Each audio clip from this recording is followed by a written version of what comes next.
to Genesis 13. While you turn there, let me ask you concerning our last two Bible studies that we've had together. Have you done anything different? Have you made any changes? Or you changed what you think about, changed what you listen to, changed what you watch, changed how you talk, changed how you think? Have you begun to create a hunger or belief that things could be different? We're not... It's my hope that we don't go through this study and it just be something that we toss aside, but that these are pearls that we string up and let them decorate our life and change our life for good, as we said at the beginning of this study. Today, what I want to do is talk about how to free ourselves from lack, want, debt, distress, sickness, and disease. Genesis 13 verse 1 says this, "And Abram went up out of Egypt, he and his wife, and all that he had." Mark that. He had some stuff. "And Lot with him into the south." How much stuff did he have? Abram was very rich in cattle, in silver, and in gold.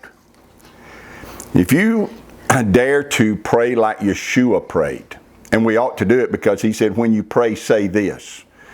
But if you dared to pray like Yeshua prayed, then you would pray these words: "Lead me not into temptation, but deliver me from" what? Evil. Deliver me from evil. Temptation is a reference to and means test and trials. So deliver me.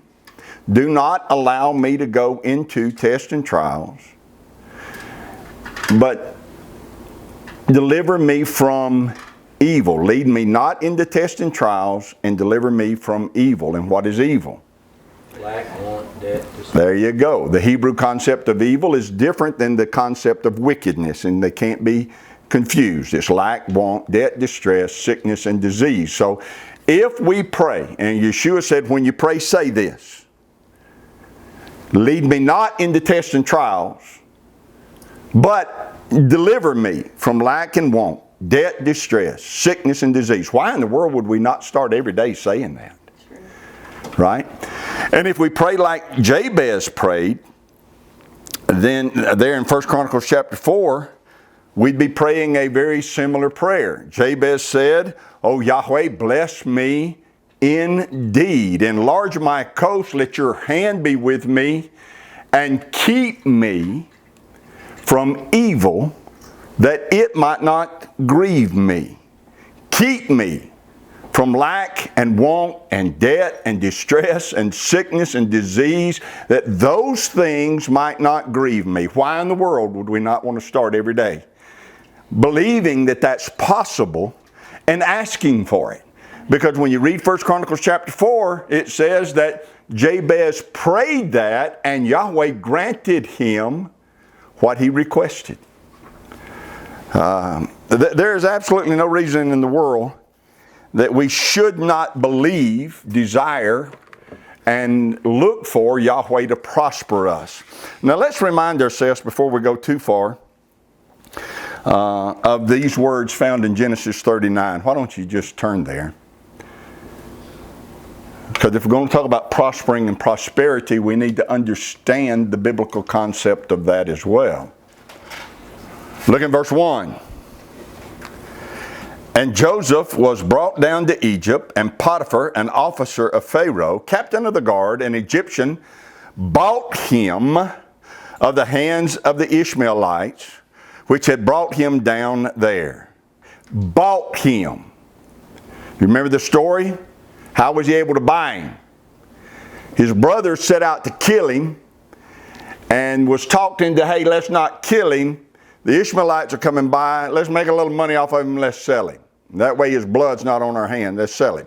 So they sold him to the Ishmaelites. The Ishmaelites go into Egypt and they sell him to this officer of Pharaoh. Verse 2. "And Yahweh was with Joseph, and he was," mark that, "he was a prosperous man, and he was in the house of his master, the Egyptian. So his brothers had just sold him as a slave. He's coming to Egypt. He just got bought as a slave. And notice that it doesn't say in 20 years he would become prosperous. That's how long it takes for him to become what you and I'd consider prosperous.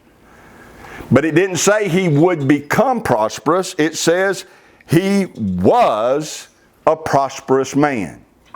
Verse 3, and his master saw that Yahweh was with him. Why shouldn't we live that way? Why should it not be so that when people view us, they can tell that Yahweh's hand is on us and with us?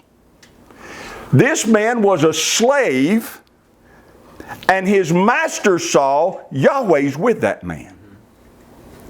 And it says that Yahweh made all that he did to prosper in his hand. So when we talk about prosperity, we need to understand it from a biblical perspective. One is Yahweh wants us to prosper.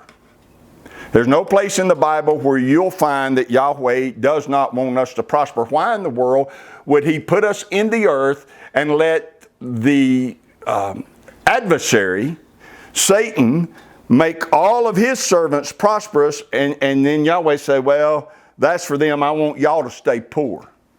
Have no influence. See, that makes no sense. Yahweh wants us to prosper. Two, we need to understand, we may be prospering right now and yet have nothing materially to show for it. What does prosperity mean? Do you remember what this word prosperity means? Push forward. Wow, that's from years and years and years ago. Thank you. That's exactly right. It is the Hebrew word selach. And you look it up. You don't have to dig deep into the meaning of this word and go find some obscure meaning. The very first thing that the dictionary will tell you that this Hebrew word means is to push forward, or to be pushed forward. So when it tells us that Joseph was a prosperous man, it's telling us he was being pushed forward. Now, he started with nothing. And his brothers are trying to push him down. And the Ishmaelites are pushing him down. And the Egyptians are pushing him down. But it doesn't matter who's pushing you down if you line up with Yahweh and he's pushing you forward. See, he was a prosperous man because Yahweh was with him. And despite all those who were pushing against Joseph, Yahweh's pushing him forward. Joseph started with nothing, Yahweh pushed him forward. Abram started with nothing, but Yahweh pushed him forward. We start where we are and do not focus on what we don't have. We mess up if that's what we do. We're going to start with where we are and refuse to focus on what we don't have. We're going to focus on the fact that Yahweh's with us and wants to push us forward. All right? So, as a point of clarification, let me make sure that we all understand the purpose of this study. The purpose of this study is not to convince us that we can be anybody we want to be and do anything we want to do. Those who tell you that are lying to you. You cannot be anybody you want to be and do anything you want to do. You remember Michael Phelps? Yep. He was an amazing Olympic swimmer. The gold medals he won are, did he win more than anybody else? Didn't he finally pass, what's his name? Yeah. An amazing Olympic swimmer. That does not mean that if he had decided instead he wanted to be a Hall of Fame NFL quarterback, he could have done it. Right? He did find something that he had the body to do, And he did put in the work that was necessary to do that thing, and he rose to the top doing that. But that doesn't mean that he could have applied the same principles and became a Tom Brady. Right? He found out what he's good at, worked at it, and then rose to the top. We're not saying that you can become anybody you want to be and do anything you want to do, but what we are saying is that any one of us can be pushed forward in some area with the innate abilities that Yahweh gave us.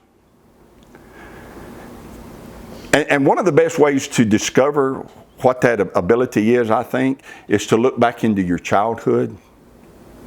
And what is it as a child that you were drawn to? What is it as a child that you loved doing, that you saw yourself doing? Because sometimes we get old and we just start doing whatever we have to do to put groceries on the table. Yeah. But what is it? I have 4 children. They all like different things.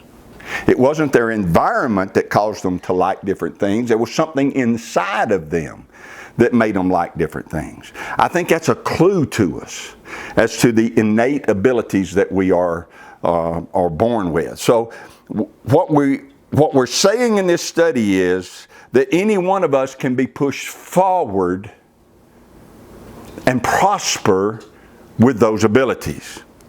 I'm not telling you that you can be the very best or the richest man on the earth or person. The possibility of that is negligible. However, we are saying that any one of us can be pushed forward to be among those who are the best. Think about David's mighty men. In 1 Chronicles chapter 11 is a list of David's mighty men. And it'll tell you little snippets about many of those men. There's a list of a lot of them, but every now and then when it mentions a man's name, it will tell you some great thing that man did. And several times it will say things like this: he did this awesome thing, but he did not attain to the honor of the 30. Right. But he was among them. Or it'll say he did this, and this was awesome. This guy did this. And that puts him way up there, but he didn't attain to the 3. Right. There were 3 that outshined all of the rest of them. But there's this list, I haven't counted them. I used to know how many of them there were, but there's a whole list of all of David's mighty men. So what if they weren't the top 3? Right. So what if they weren't the top 30? Right. Just being mentioned as one of those who were among David's mighty men was an accomplishment. Yes. Right? So we're talking about us attaining to the place of being among those that Yahweh's pushing forward. Not necessarily the first. If that happens, awesome. But we're just talking about attaining to be among those that Yahweh's pushing forward. We don't have to be pushed to the top. We don't have to be pushed to being the leader of the 3. We don't have to be pushed to being even among the 30, but we do believe that we can be, and we therefore have set our hearts to be pushed forward from where we are. You agree with that? Yes. All right. Is it okay to talk some more about looking at where we are and saying, let's change what we have to change? And let's cry out to Yahweh and let's position ourselves so that He can do what He wants to do. And what He wants to do is push us forward.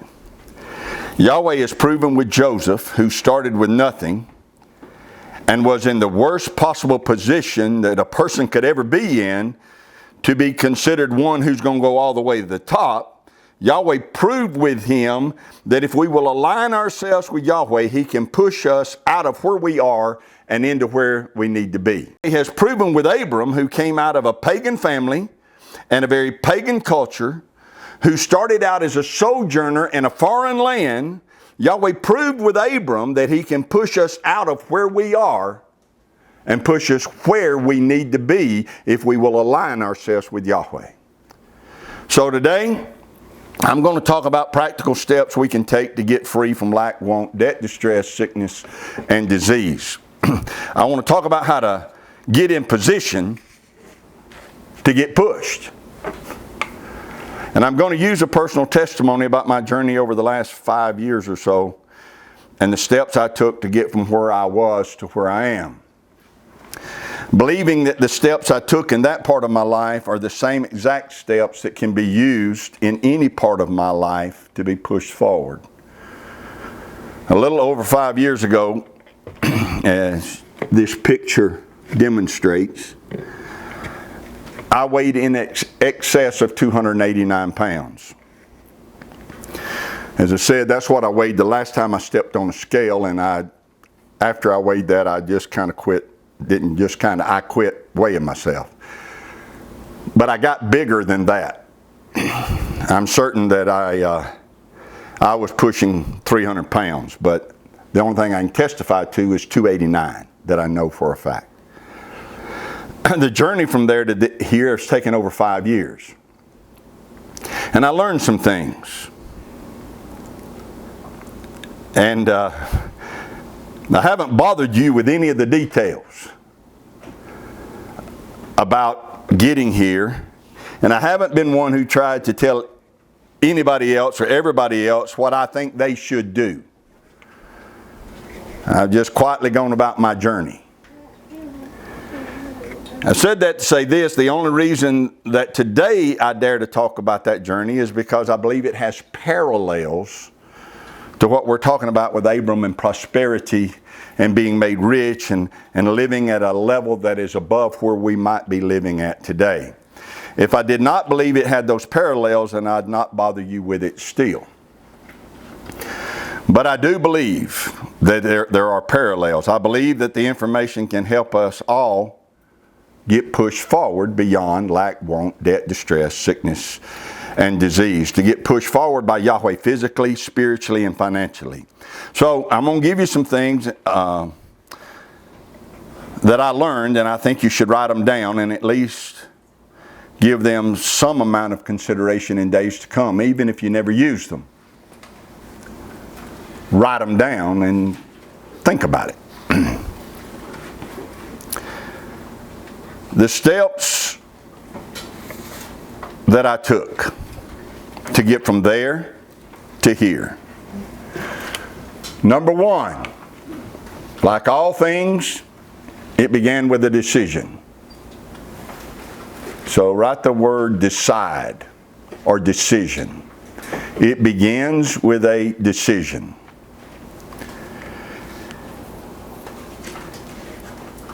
I didn't wake up one morning and just realize, oh my gosh, I'm overweight. I knew for years, decades, I was overweight. I knew I was in bad health for years, but I was doing nothing about it. But one day, I decided that something could be done and ought to be done, and I was going to do it. Now here's an interesting fact for you, or at least I think it's interesting. You can decide whether it is or not. Here's an interesting fact. The word decide comes from two Latin words.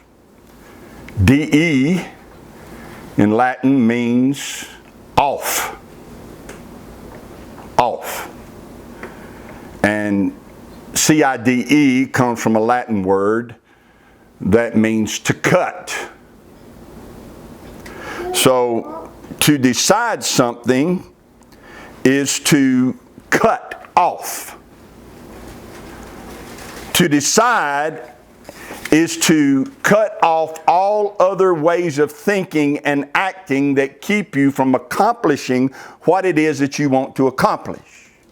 It isn't just choosing one thing. It's when you choose that one thing, you are cutting off all the options that prevent you from getting that one thing. Everybody understand? Decide is a huge word. When you decide to do something, then simultaneously you are deciding on all of the things that you're not going to do. So the importance of this first step cannot be overstated. Every advancement that we're going to make has to begin with a decision. I made a decision that I was going to change. Within that decision was the awareness that it was my responsibility to do that. Let me explain what I mean. The shape I was in was not McDonald's fault. Ronald McDonald could not be blamed for where I was. It was not Little Debbie's fault. I was where I was because of decisions that I had made, and the only one who could change that was me. You can write this down. If I was going to change, I was going to have to change. If I was going to change, I was going to have to change. Now, most people think that that's as simple as deciding, well, I'm going to do diet and exercise. And that's where most people fail. It's not that simple.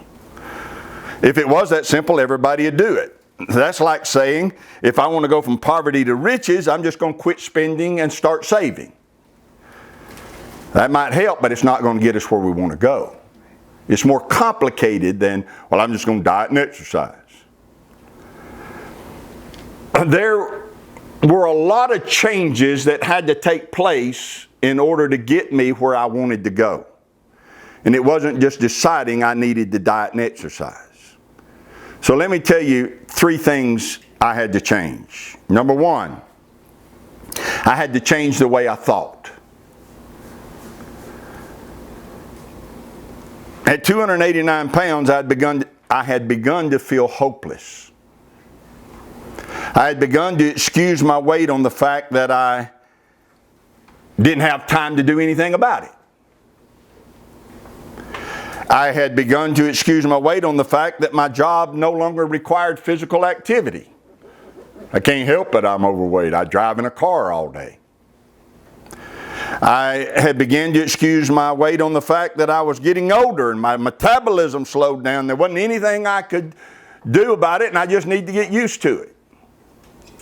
I had all kind of excuses that locked me mentally into a place of hopelessness. So the first thing I had to do is change the way I thought. I had to start believing that I could change, and that if I was going to change, it was going to require me changing how I thought about it. Now, I'm not going to spend a lot of time this morning pointing out the parallels. I'm going to depend upon you to do that for yourself, but everything I'm going to point out to you that I did concerning my weight can also be used to deal with lack. What I did to get rid of fat can be used to get rid of lack and want and debt and distress. We have to change the way we think about it. So I decided to change. I changed the way I thought. I had to start believing that I could and should lose weight. I had to believe that. The second thing I had to do was change the way I talk.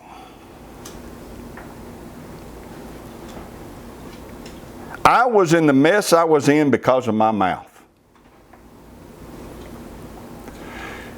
And I'm not just talking about what I was putting in my mouth. I'm talking about what was coming out of my mouth. I was making jokes about being fat. Life and death are in the power of the tongue. And the cells in our bodies do not understand jesting. They only understand words. Back in my 30s, my metabolism was high, my activity was high. I could eat whatever I wanted, whenever I wanted, and still look like an athlete. So, having a high metabolism and high activity, it was nothing for me to sit down and eat a large, deep pan pizza from Pizza Hut by myself. If I went to McDonald's, I didn't get a Big Mac and fry. I got 2 Big Macs, a large fry. You know, Michael Phelps, in his training days, was eating 12,000 calories a day. 12,000. See? So that's where I was at. I could eat, and I did eat. But when people would see that and comment, how in the world do you get away with eating a whole pizza? Or how in the world do you get away with eating 2 Big Macs? I got to where I would brush that off by saying this. And I said it over and over and over. Boy, I have a goal to weigh 300 pounds. That's what I said. Well, you keep eating like that, by golly, you will, they'd say. And we'd laugh and go on. I can't tell you how many times I said that. My goal is to weigh 300 pounds. Well, that was not my goal. But I said it over and over and over. And I probably reached that unwanted goal. I know that I got within just a few pounds of it. So I not only had to change the way I thought, I had to change the way I talked. Now, here's what I had to do first concerning the way I talk. I had to repent.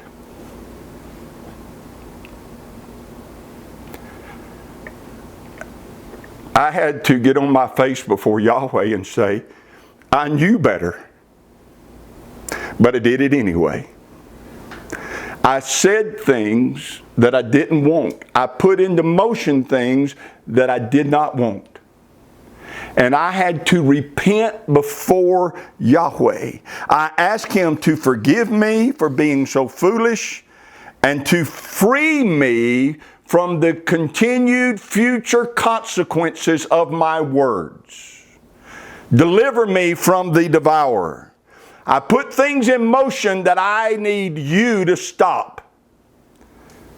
I'll never say those words again. I repent before you. Second, I had to make a conscious decision to start saying exactly what I wanted. I will lose 50 pounds. Started saying that. Not I want to. A lot of difference between I want to and I will. So I started saying, I will lose 50 pounds.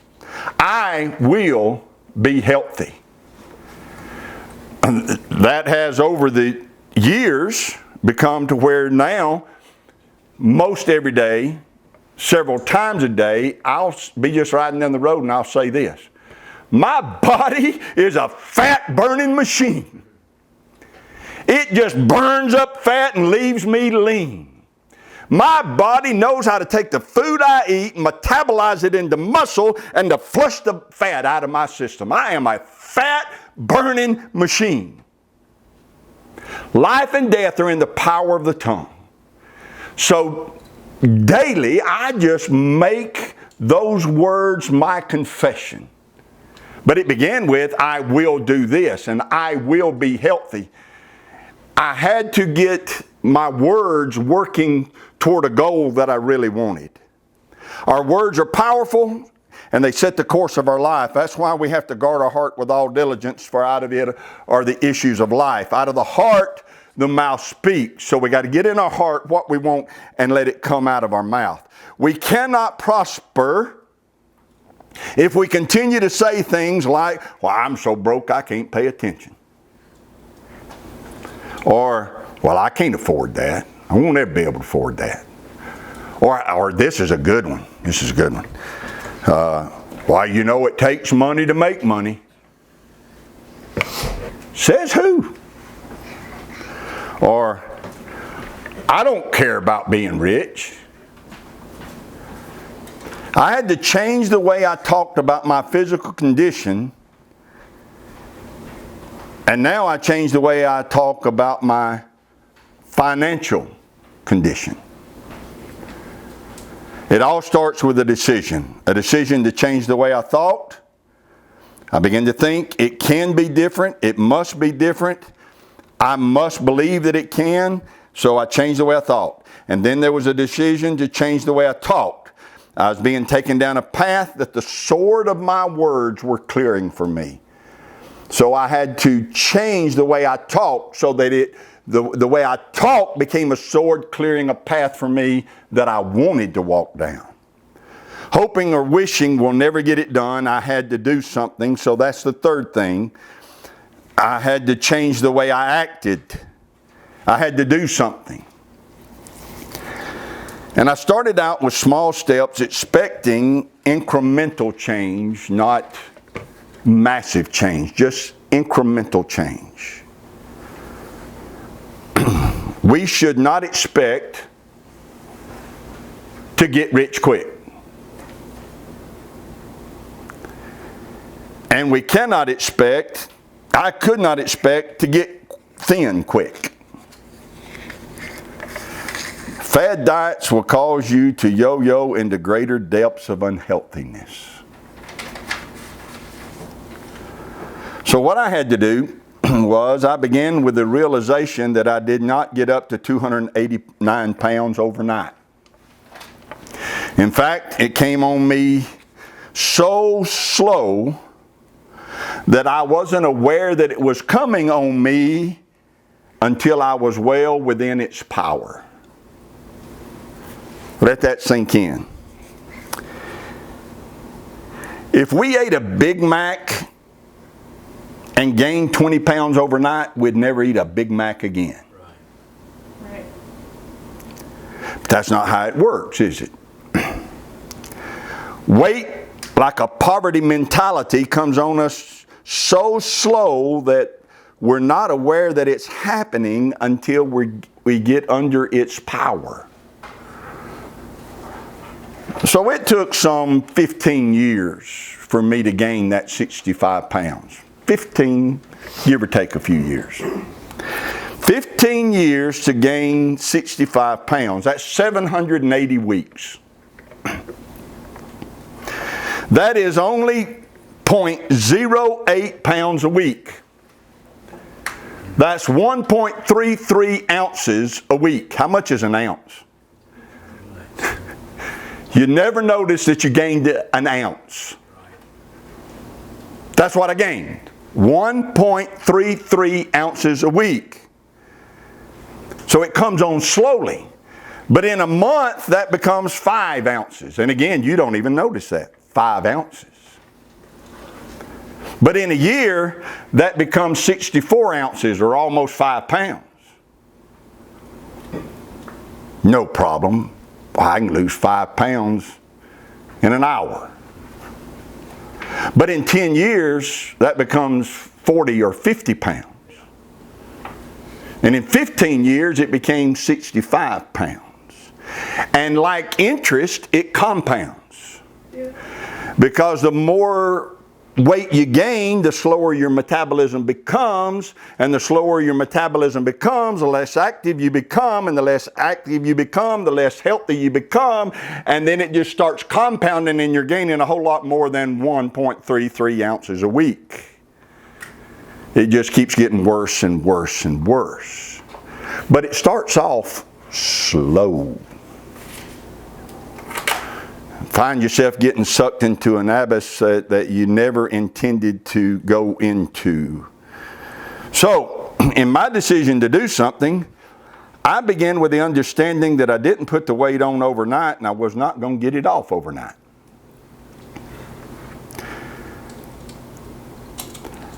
I understood from the beginning there was no 30-day diet that was going to fix me. There was no 60-day or 90-day transformation plan that would fix me. It took me 15 years to get there, and if it took me 15 years to get out, so be it. However long it takes, I got to come out of here. I can't stay where I am. It was going to take a while to fix it. Well, again, likewise, I did not develop my mindset about money overnight either. It's been developed over decades. I cannot expect to change it from 1 or 2 Bible studies. I'm going to have to attack it daily if I want it to change. You agree with that? Okay. So here's what I did. I did little things. When I said I had to do something, change the way I acted, I started with very little things. First of all,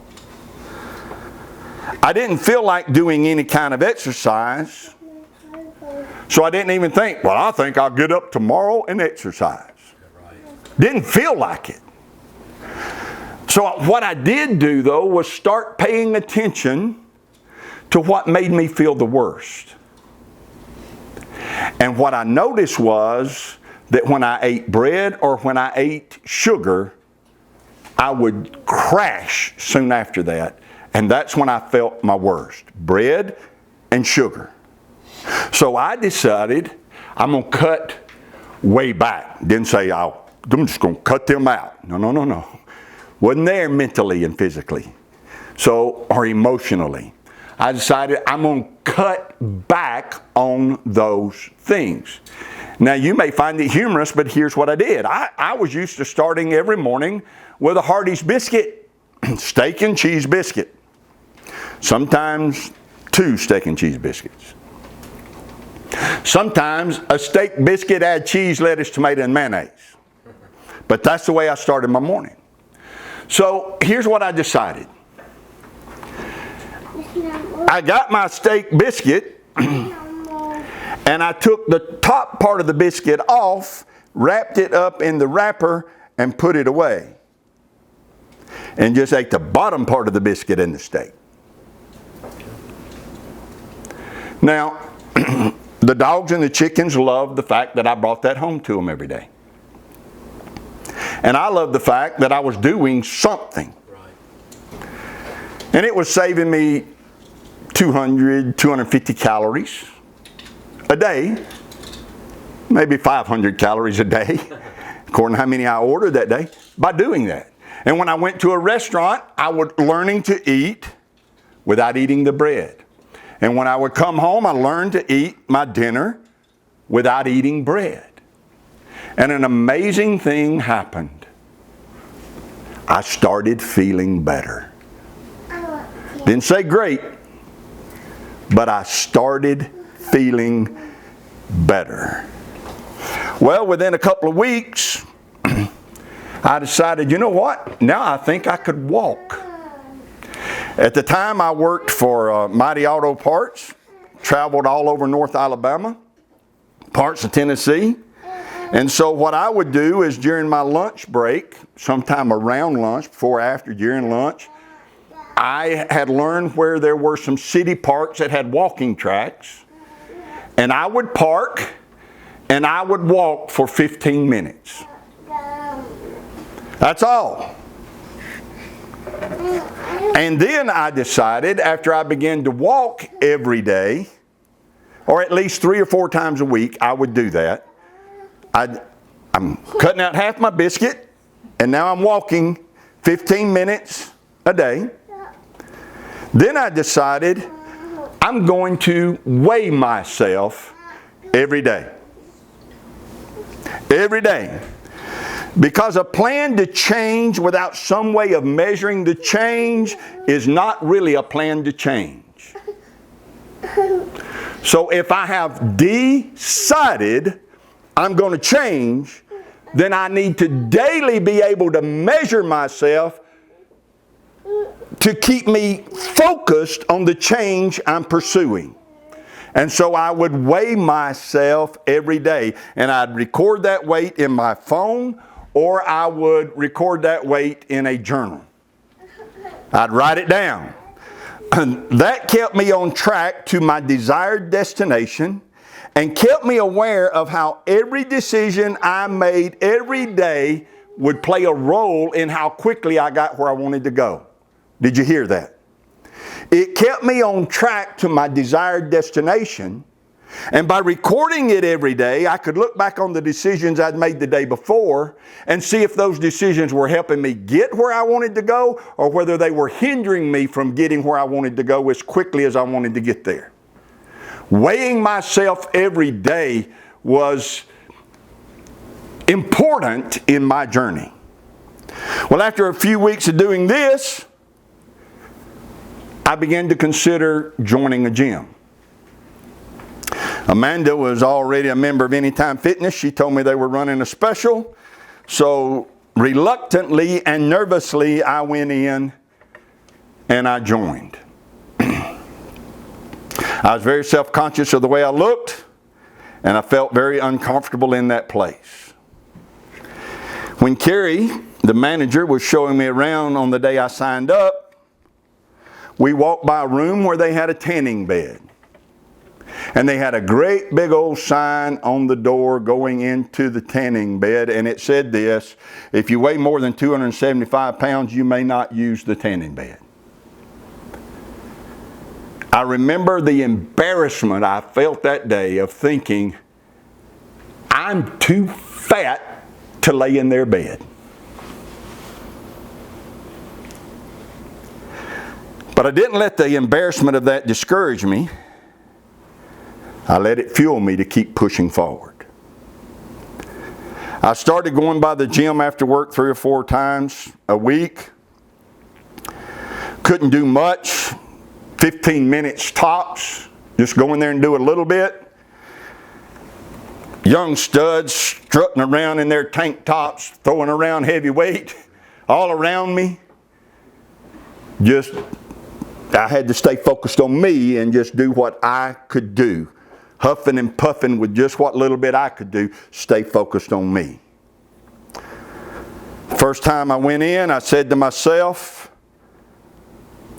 I don't want to forget where I am, because I'm not staying here. So the first time I went in, I set up my camera, my phone, the camera on my phone, and I videotaped me doing some things because I said, I'm not staying this way. And I don't want to get 5 years down the road and forget what it was like. So I set the camera up to videotape myself doing a push-up. And I mean it literally, a push-up, because one was all I could do and it was ugly.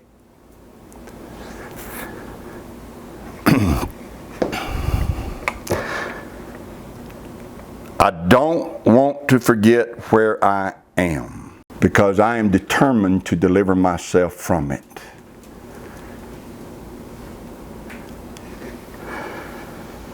That's how I started. I want you to make sure you hear that. That's how I started. I started with little steps. I did not start by doing all the things I do today. I started by saving half my biscuit for my dog. I started by walking 15 minutes 3 or 4 times a week. And when I finally worked up to it, I started by joining a gym and setting my embarrassment aside and going in and just doing the best I could do. I had to start with what I could do. If we had a millionaire come in here and tell us all the things he has to do to manage a multi-million-dollar company, it would overwhelm us. We would listen to him talk and we would say, there's no way I could do what he does. But most of them did not start out by managing millions. Most of them started out like Joseph. Most of them started out like Abram. Most of them started out like us with very little, but they had a belief they didn't have to stay where they were, and they started making little changes. They started making changes in the way they thought, started making changes in the way they talked, started making changes in the things they did. And they grew into a person that could manage multi-million-dollar companies. The little changes they did consistently led to improvements that led to greater improvements. If you had told me 5 years ago that in order to reach my goals, I'd have to do then what I do now on a daily basis, I would have told you that I was incapable of doing those things. Physically, mentally, emotionally, there was no way I would have told you I'm incapable of doing that, and I would have been telling you the truth.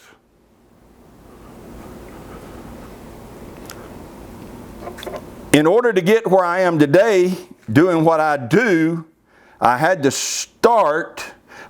decide to start doing what I could do. And all I could do was change the way I thought, change the way I talk, and start doing something which was a change, because when I started doing something, it was better than the fact that I'd spent years doing nothing about it. So the little changes added up incrementally over the months and years to come. Here's the point. It's going to be the exact same way concerning prosperity. Yahweh wants to push us forward.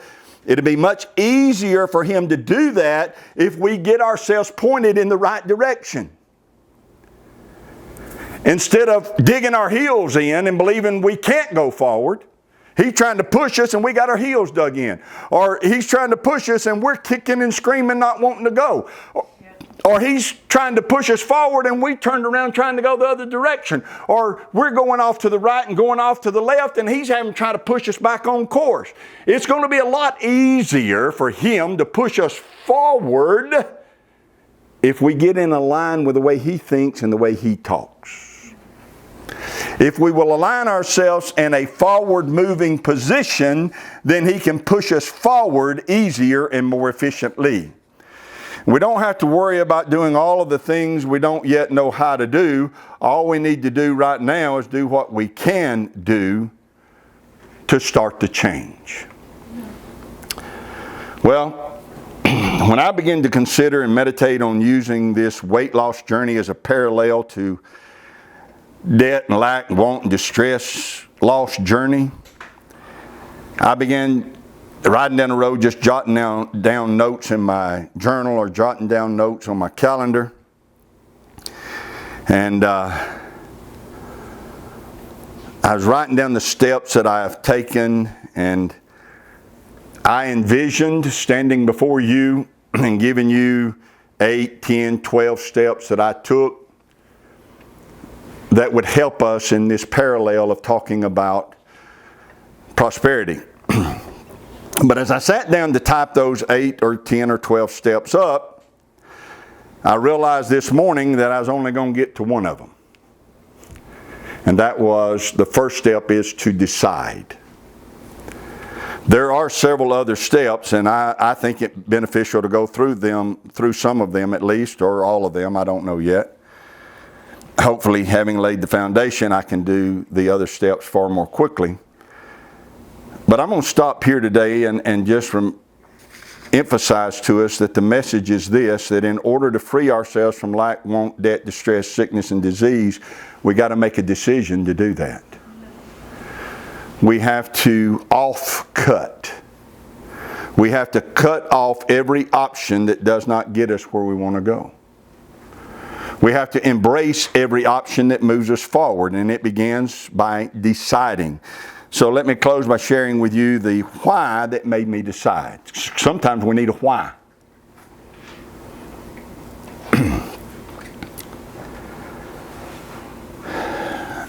I had been in my condition for years. As I said, at least 15. So something had to trigger the change.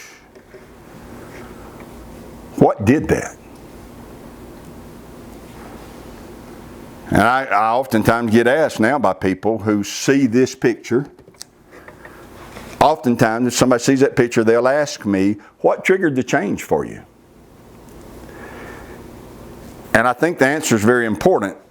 And for me, when I think about it, I realize it wasn't just one thing, it was a combination of multiple things.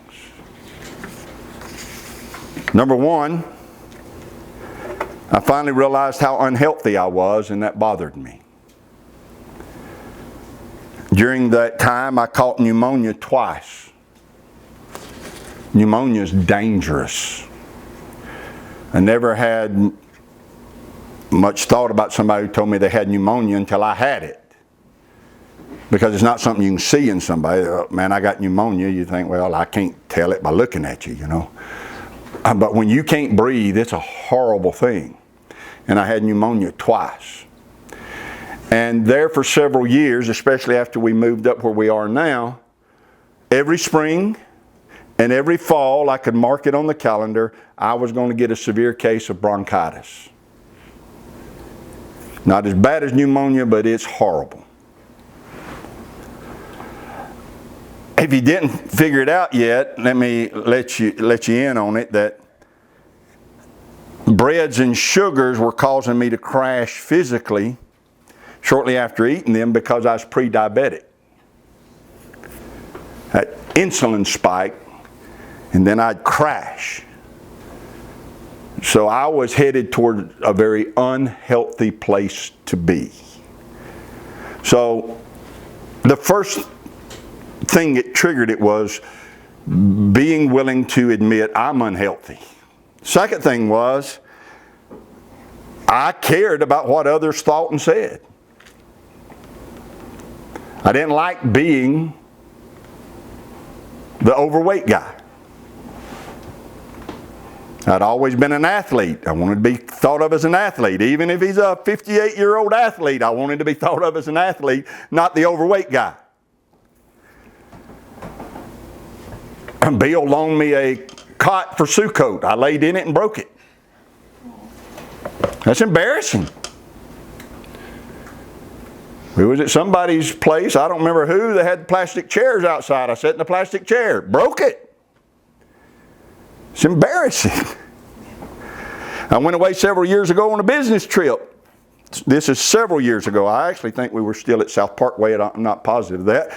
But I went away several years ago on a business trip. Bill taught, and on the CD I listened to later, he asked our congregation to pray for me because I was in the worst condition health-wise as he had ever seen me in his life, and we had known each other all of our lives. His words were part of my wake-up call, helping me to see how bad a condition I really was in. So I cared about what others thought and what others said. What I couldn't do began to bother me. Will and Eva were only around 5 and 7, 5 and 8. They had come over to the house. They were just discovering what they could do, and they'd come over and in my living room floor do push-ups. It bothered me that I couldn't get down in the floor and show them how to do one. I couldn't walk down to my chicken pen and back without being exhausted. I dreaded making that walk down there because it was a slight incline on the way back. I had a lake below my house. Didn't go down there very often because it was uphill coming back.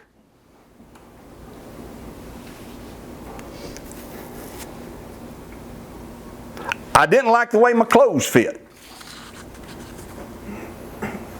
You know, you can grow so slow. You can grow so slow that your clothes grow with you until they wear out. Then you got to go buy new ones.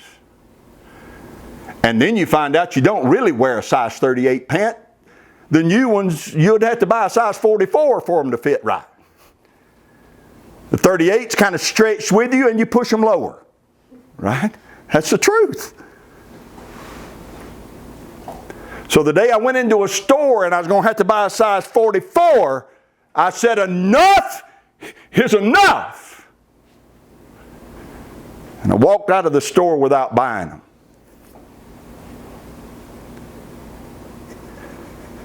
To buy them that day seemed like I was surrendering. And I refused to surrender. Another thing that triggered the change for me was pictures. That'll do it. Men have this amazing ability to look in a mirror and not see what's there. Right. We do. We're good at it. We can, as James said, look into a mirror and walk away and straightway forget what manner of man we are. It's easy to just forget. I had become a master at not seeing what was there to see. But pictures, they can be brutally honest and hard to run from. And I began to see a lot of bad pictures, and you know, sometimes we'll look at a picture and try to deny it and say, man, I don't look like that. Oh, yes you do. When you can prop your hands on your belly, yes you do. When you're holding a grandchild and you set them on your belly, oh yes you do. So pictures of how I really looked began to awaken me to how far I had let myself go. So all of these things combined together began to cause me to decide one day. They all just over time, all of those different things finally came together, and one day I decided, in order to change, I'm going to have to change. And so I did. I don't want you to leave here today and think that this is about me telling you how to lose weight. If it is for you, then that's on you. That's not what I'm doing. Today what I'm talking to you about is how this journey parallels into our Torah study of prosperity.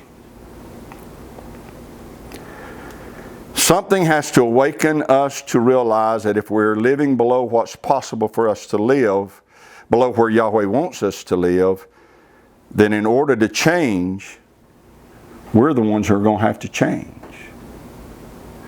We're going to have to decide at some point, okay, I've had enough of this, I've had enough of this. I've had enough of not being able to give where I want to give. I've had enough of not being able to buy for my family what I want to buy. I've had enough of wondering how I'm going to get groceries next week. I've had enough of whatever it is we've had enough of. Something's going to have to move us to decide to change how we think, how we talk, and how we act so that we can get where we want to be. And not think it's going to happen overnight, but no matter how long it takes from this day forward, I'm going to line up with Yahweh and let Him push me forward. Does that make sense? Yes, sir. Y'all okay with that? Yes, sir. Good deal. Yahweh bless you and keep you. Yahweh make His face shine upon you and be gracious to you. Yahweh lift up His countenance upon you and give you peace. As His name is put upon you, so shall He Himself bless you.